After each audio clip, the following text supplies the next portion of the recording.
Shalom anak-anak, bertemu kembali dengan saya dalam pelajaran agama Kristen dengan judul Kemahakuasaan Allah. Kita langsung aja ya. Mahakuasaan Allah. Maha kuasa itu artinya adalah Allah itu mampu melakukan dan sanggup melakukan apa saja. Dia mampu menciptakan apa saja. Kekuasaannya tidak terbatas atas semua ciptaannya.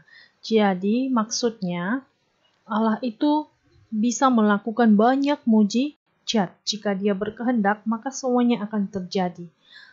Begitu ya. Dalam Alkitab, banyak kisah mujizat-mujizat yang dilakukan Yesus ketika dia ada di bumi. Yang pertama, di dalam buku kamu tertulis, Yesus memberi makan 5.000 orang dengan 2 ikan dan 5 roti. Nah, coba secara logika kita berpikir, itu tidak akan mungkin terjadi ya. Hanya 5 roti, 2 ikan yang makan 5.000 orang gitu. Dan yang 5.000 itu tidak termasuk perempuan dan anak-anak. Yang dihitung 5.000 itu hanya laki-laki saja. Perempuan ada dan anak-anak ada, tapi mereka tidak dihitung gitu ya. Hanya 2 ikan dan 5 roti. Yesus memberkatinya dan membagikannya kepada semua orang. Nah, dikumpulkan masih sisa lagi 12 bakul.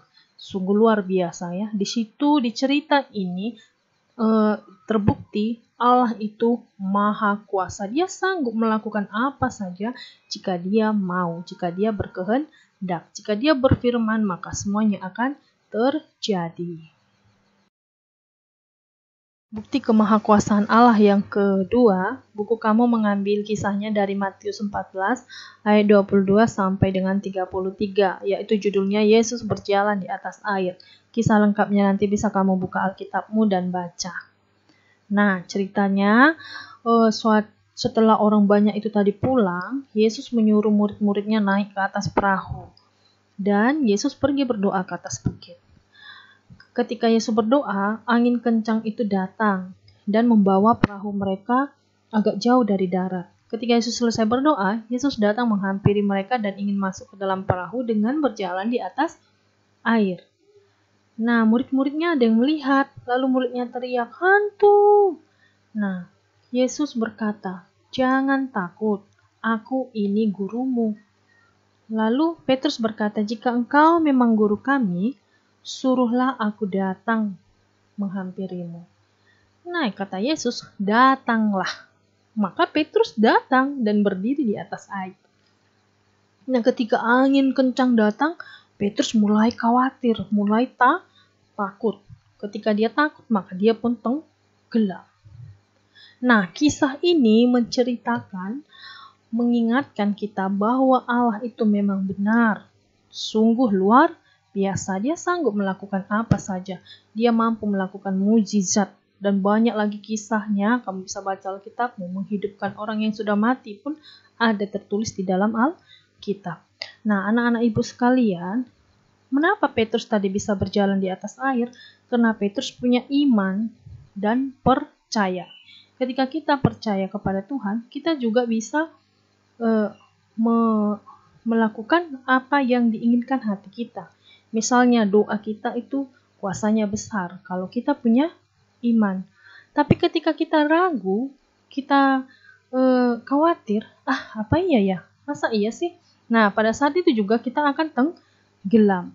Kenapa? Kata Tuhan di dalam Alkitabnya, "Hai orang-orang yang kurang percaya, mengapa engkau bimbang?" Berarti kita tidak percaya. Artinya ragu-ragu.